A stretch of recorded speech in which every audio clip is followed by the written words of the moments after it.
My dear friends, one of the greatest practices in Sufism is a prayer that goes, I take refuge in Allah from Allah.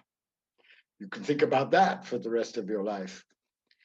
I, at this moment, take refuge in Kali from Kali, because I know, as many, many of you know, that Kali is now dancing her terrifying and all transforming dance all around us, in our politics, in our economics, in our environment, in the horrible naked suffering of the Israeli-Palestinian conflict, and in the depths of our own heartbreak and pain. Why it's so important, so crucially and amazingly important at this moment, to turn to the mother, to Mother Kali, for protection, inspiration, empowerment, passion, compassion, energy, and strength, is because we're in a vast Kali evolutionary event. And if we turn to her, and I swear this to you because it's been my most inmost experience for years now, for decades now. If we turn to her with our whole minds ablaze with passion, with our whole hearts ablaze with heartbreak and longing, and with our whole bodies open to receive the torrents of golden light that she is sending down to empower us and energize us and galvanize us, if we turn to her now with the fullness of our fullest being, she will give us what we need, not only to get through this appalling, tragic, desperate, painful period that we're now in, but to transform this global dark night that we're in into her birthing ground of a new embodied divine humanity. The mother is a revolutionary force. She's the ultimate creative force of the universe. She is living in and as every being of the universe. She is every process, light and dark, in the universe. She is you listening to this and me speaking this.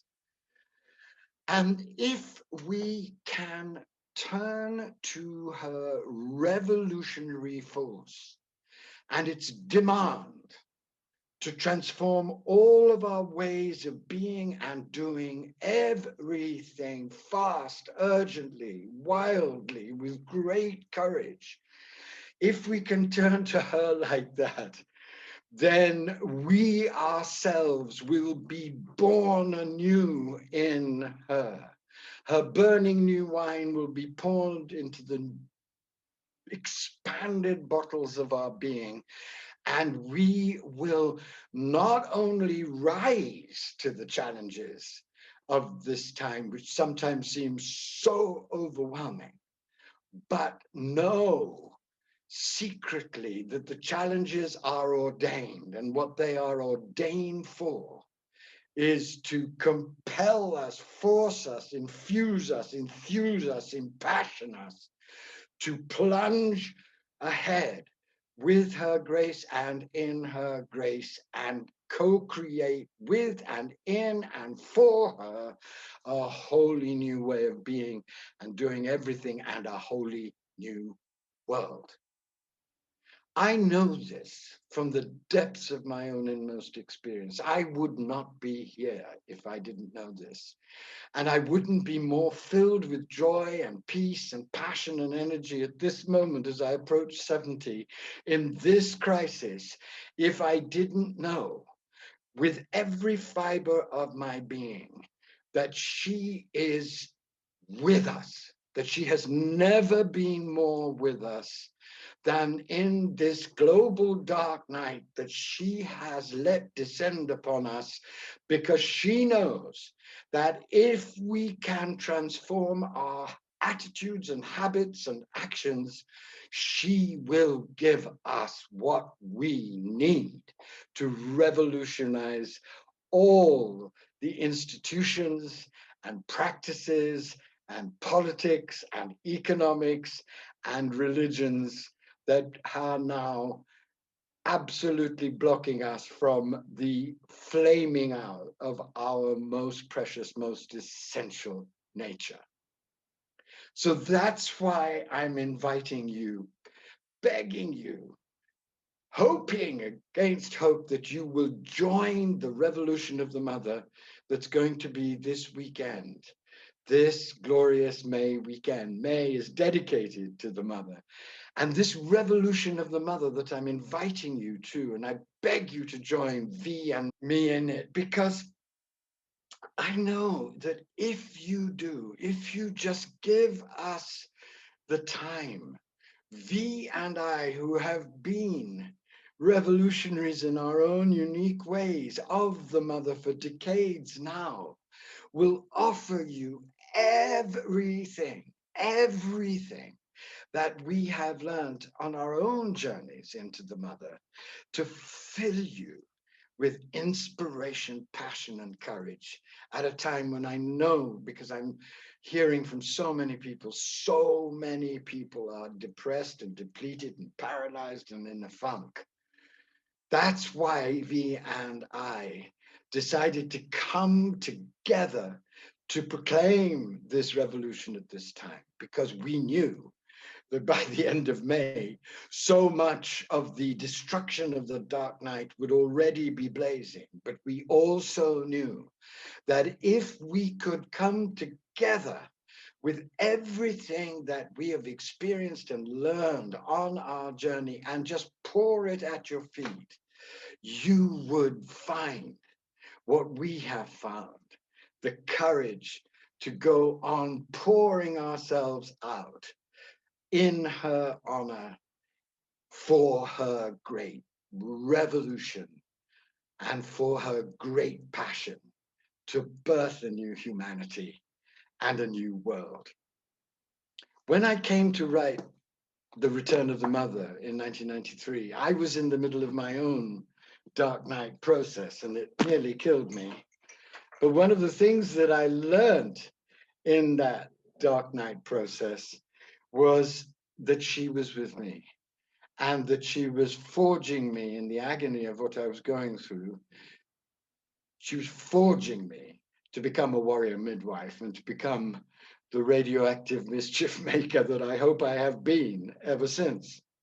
And I just wanted to read to you from the end of that book, when I plunge into the 10th of the suggestions that I think you've already read, the 10 suggestions of the mother, when I proclaim that the mother says this.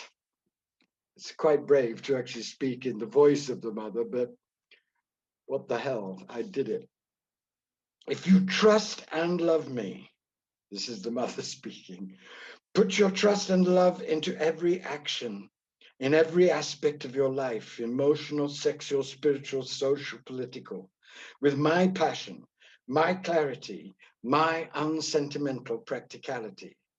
Know that my revelation is a revolution that demands calmly a transformation of all the terms and conditions of life on earth. Establish justice for all in my world, in my name, and in my spirit of all embracing inexhaustible compassion. Let no one be poor or discriminated against. May all sentient beings everywhere be cherished and safe and protected from harm by law and by love. Turn to me now, and I will fill you with all the strength and grace and courage and passion you need to transform the world at every level into a living mirror of my truth, my love, and my justice. If you truly love me, change everything for me. And this is what I wrote commenting on that. I love the word commenting, it's so Oxfordian, but this is what erupted from me as I came to finish the book. Those who are near to me are near the fire, Christ tells us in the Gospel of Thomas. Those who are near to the mother now are near to her great fire of change. The return of the mother is not merely a revelation, but also a revolution, a call to emotional, sexual, spiritual, social, economic, political revolution. Daring to allow the fire of the mother into our lives is daring our lives to burn away in that fire, to be transformed continually, to reflect ever more richly and intensely the mother's laws of love and justice. It must never again be forgotten, as it has been forgotten for millennia, that one of the mother's holiest names is justice. To awaken the mother's sacred heart in us is to awaken a passion to serve, honor, and protect all of nature and all living beings.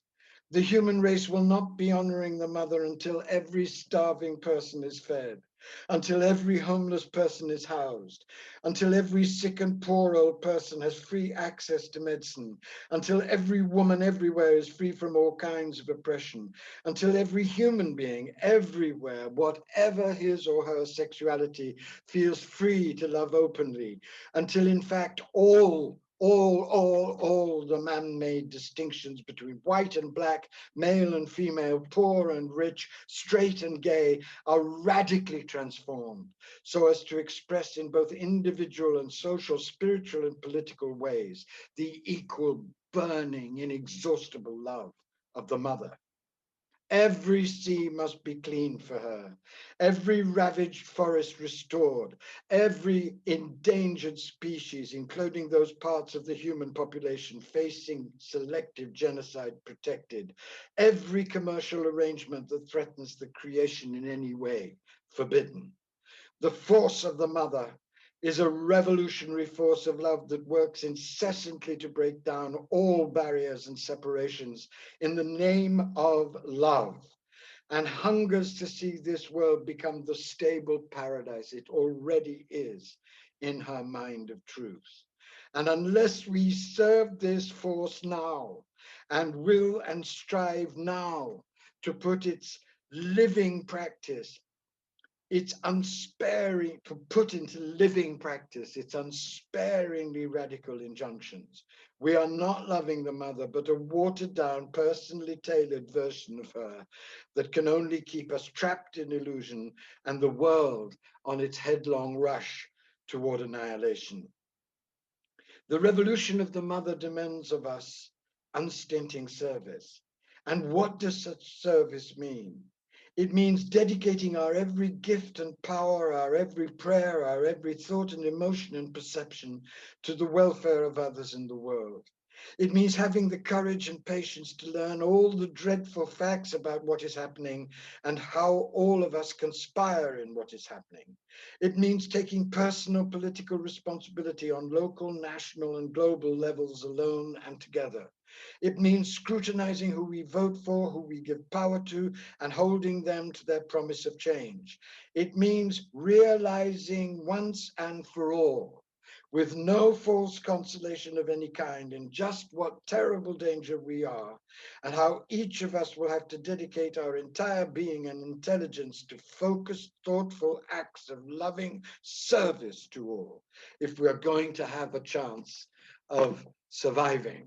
And it means also, my friends, realizing that we are now in a global dark night, which really demands that we turn to her and allow her great revolutionary passion and strength and vibrancy and awareness to possess our minds and hearts and souls and bodies and turn us into her midwife warriors, willing and able and wild with love to step up now and give everything we are and everything we have for the birth of a new world.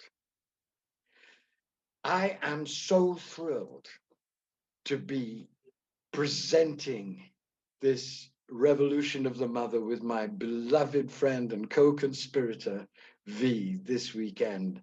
And if you haven't yet met V, and I hope you have in the interviews that I've been sending out, what you will meet when you meet her is someone who has been forged in the deepest fires of mother passion, has dedicated all of her writing, her fabulous and gorgeous writing, and her activism to birthing this new world, and is at this stage of her life more committed than ever to the glorious work that possesses her heart, mind, soul, and body.